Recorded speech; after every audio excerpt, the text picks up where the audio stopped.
Okay, good morning everybody.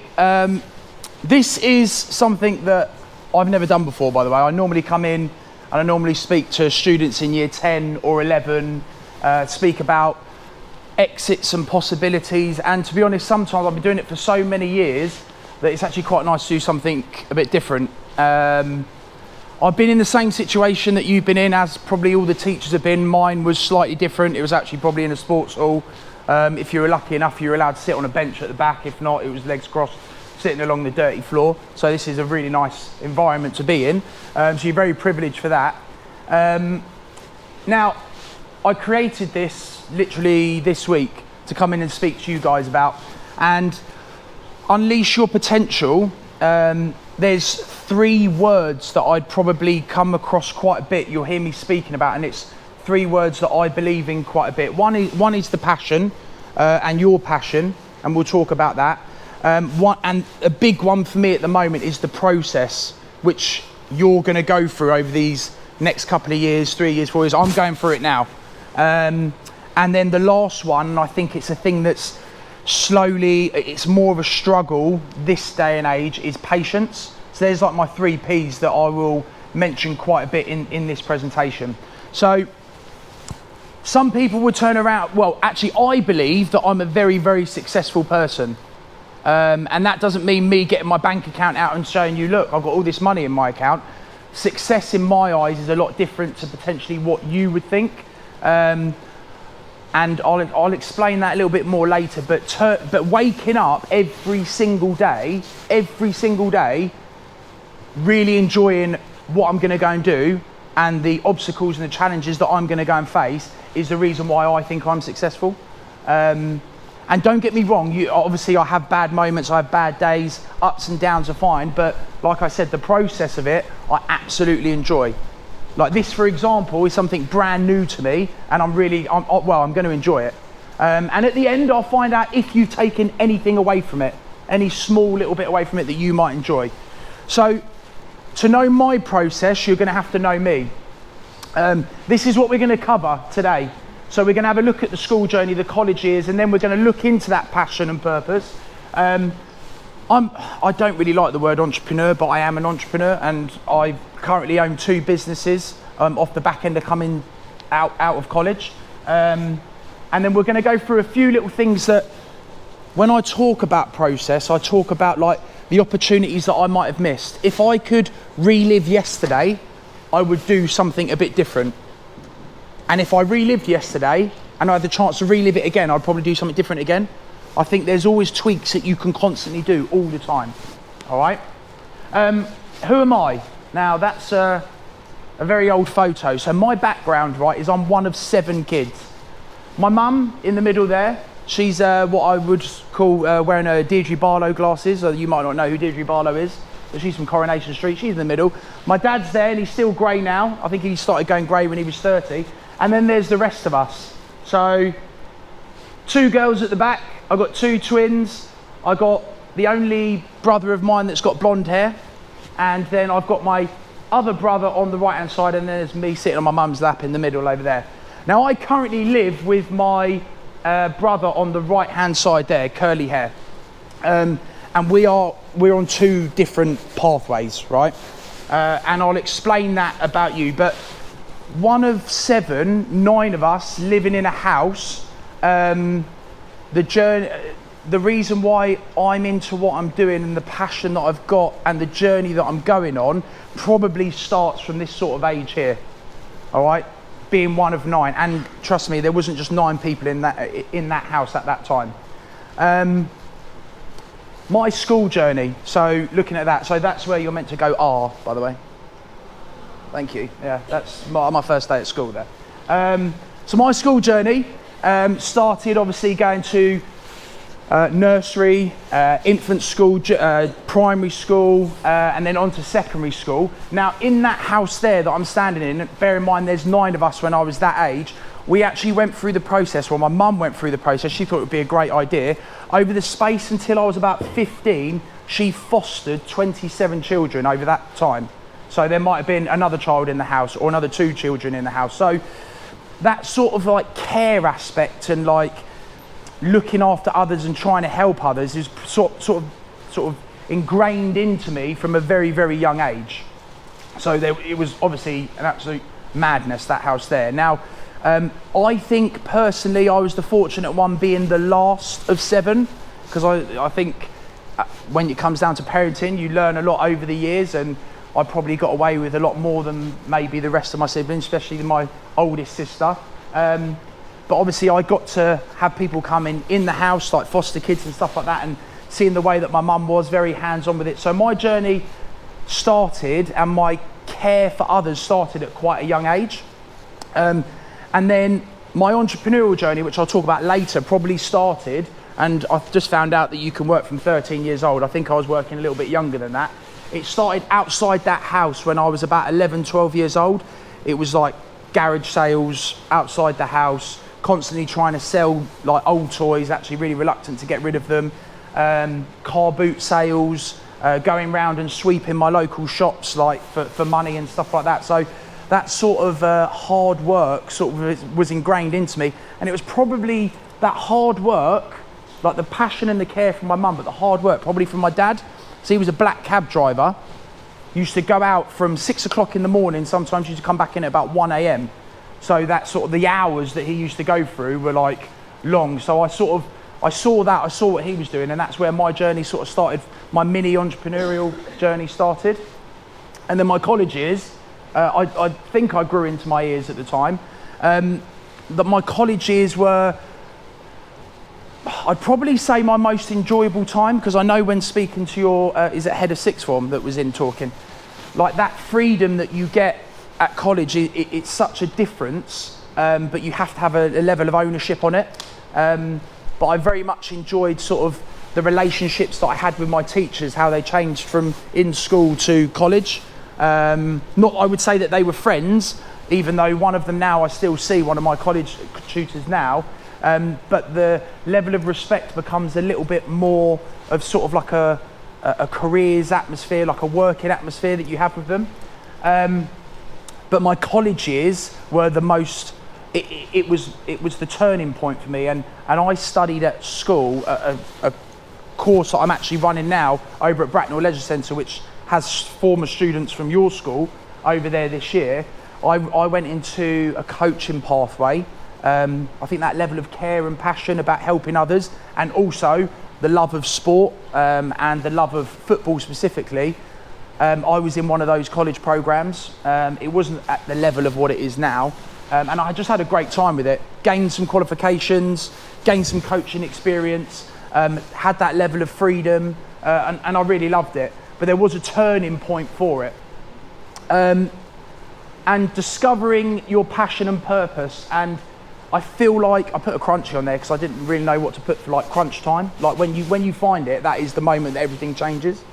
I love football, love coaching, and there was the final day at college, and I'm really grateful for my tutor at the time for doing this. I'd done 2 years. I'm a level 2 coach at the end of it. I've just got my qualification, and my tutor literally stood us up in front of everyone in class. It was like, this group here, standing over here, you're the ones that, listen, you've done your level 2. I'd say stick at that. That's as far as you need to go. This middle group here, you've got your level 2. There's little bits about you that maybe could push on and pursue a career in coaching. And then this group over here, you're the ones that need to go and push on. You need to go and pursue a career in coaching, try and get to the highest possible level. Now, I was a half decent footballer when I was younger, but we had a very, very good football team at school. The 3 best footballers were in this group over here. Then I was in this middle group over here with 2 other lads, and then there was a 3rd group over here. And when I was standing at this group here, I looked over at these 3 lads and I was like, there's no way that you're better than me at what you're doing here. There's not a chance that I should be standing up there. So that rejection that I got from my tutor, and he doesn't know about this, that rejection that I got from my tutor was the best thing that ever happened to me, because it straight away, it was crunch time for me. I was like, I've got my passion, I've got my purpose, and now I've got to prove to that group of players and that tutor that's standing in front of me that I should be up there. Little did he know that well, I would say about 10 years later, my biggest competitor for my company is the company that tutor works for now. So it was sort of, I haven't finished yet, by the way. This has only just started. Like, they're my biggest competitors. The people that were delivering that course to me are now my biggest competitors in the industry that I'm working in. But that was crunch time for me. All right, that was the biggest turning point that I had. Now, when I say passion, by the way, when I say passion towards you, you can have a passion which you get, let's think Lego. I know it probably isn't a passion of some people in here, but you could have Lego and you could get home from school or college and you could say, do you know what, I want to play a little bit of Lego. You might play it for like 30 minutes and finish. You can turn it, that, I would say it's more of a hobby, by the way. You can play with Lego for 30 minutes and have a great time and it be your sense of release. You can turn that hobby into a career. Wouldn't be a massive career if it's just a hobby. But if you are like obsessed with Lego, to the point where you go to bed at night and you dream about Lego, and then you wake up in the morning and the first thing you do is you play with Lego, and then you go onto Facebook Marketplace and you find loads of Lego on there that you're going to go and buy because you want to sell, and you're recreating all these figures. When it becomes that much of a passion and you turn that into a career, you can be very successful with that career, 100%. So there's a difference in levels of what I would say is a hobby and a real passion. My passion is obviously, like I said to you, caring, helping, coaching, sport, trying to carefully combine it together. So my entrepreneurial journey started quite a long time ago, where my process from college, you know, this company that said that you three over here, you need to go on to work at another level. They went and worked for that company, and I was over here, and I said no, that's fine. I went away and I worked for another coaching company, where I got experience in working with other people. I went abroad. I started building up all of my knowledge to the point where I was just like, yeah, I'm really enjoying this. I've definitely made the right journey. And then one company, and I'd done this in a process, I worked for them throughout the whole day, but then in the evenings, I didn't work for them. So what I'd done is I started this Complete Keepers, because I was a goalkeeper and that was my passion. So on a Wednesday evening, I'd start working with a group of goalkeepers at a venue, and it was my first own little company on a Wednesday night. Then it moved to a Monday, then a Tuesday, then a Thursday, then a Friday, then I was doing Saturday mornings. So I had a whole week of my own company, but just in the evenings. Got to the point where I was making enough money in the evenings that I stepped away from the company during the day, then started working for myself during the day. And that whole process, another word that I said at the start, that process was amazing. And I've enjoyed every moment of that process. It started as goalkeepers, then it went to football, netball. Now we're working in junior schools, secondary schools. We deliver PE lessons into secondary schools. We've got a college programme over at Bracknell Leisure Centre, one in Frimley. We run half-term holiday camps. It's blown up. But everything that we're doing there still hides behind the real purpose of what I've done this for, my passion of helping within sport and trying to sort of encourage people to become their best. That's our strapline, by the way, becoming your best. So that's that journey at the moment. Attitude determines altitude. Does anyone know who that is? Anyone got an idea? Okay, good. This is somebody that I coached when he was 5 years old, so a little tiny guy like here. We used to, over at Woking, he was one of those that turned up to a session at 5, and I'm speaking to his dad here, and he's just there, just kicking the ball against the fence like this, trying to do his little keepy-uppies with a little bounce in between. 5 years old, 6 years old, 7 years old. He then got to the point where I was working at Fulham at the time, I was there for 6 years, going to try and take him in there, and they didn't take him on. All right, they didn't take him on because they thought he was too small at the time. His journey and his attitude towards it has not failed in one bit, and you'll find out who that is later.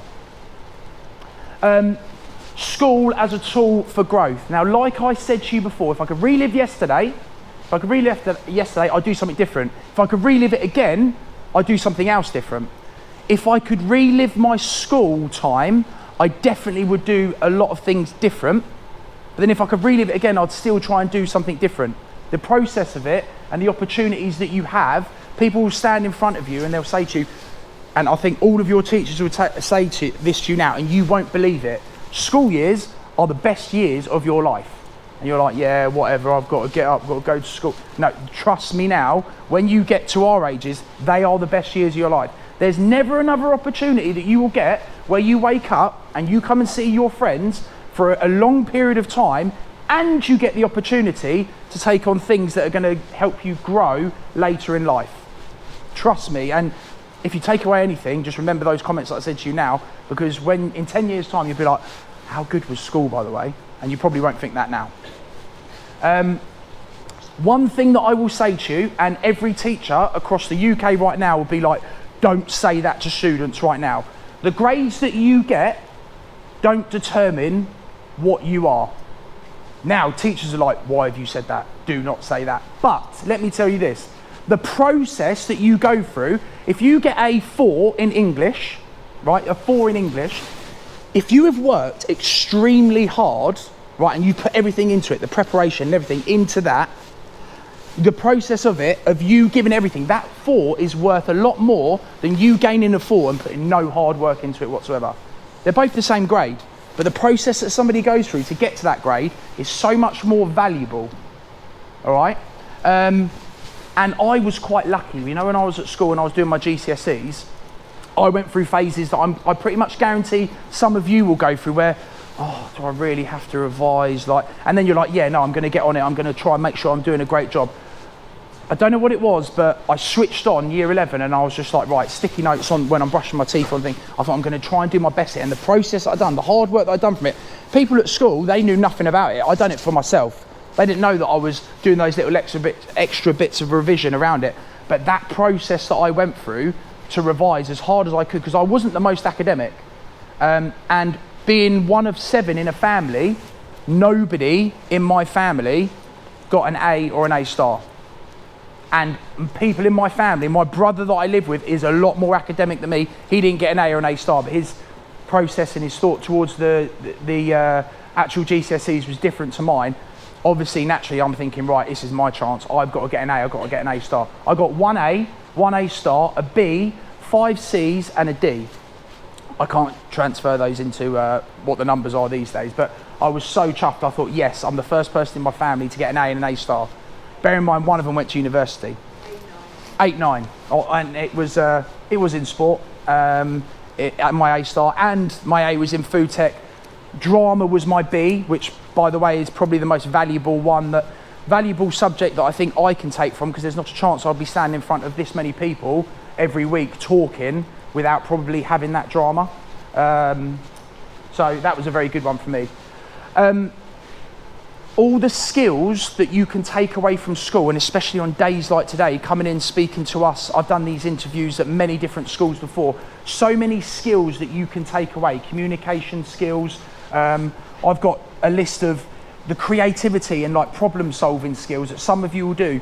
Like, there's so many skills that you can take away from this school time that you've got now that will help you in the future. That's who that little boy was. Does anyone know who he is now? Any football fans out there? So that's Harvey Elliott. So he currently plays for Liverpool. And that young boy there is a lad that I took from a 5 years old, 5, 6, 7 years old, who then didn't sign at Fulham, went to QPR, came back to Fulham. They bought him from an undisclosed fee. And now obviously he is doing a very, very, very well.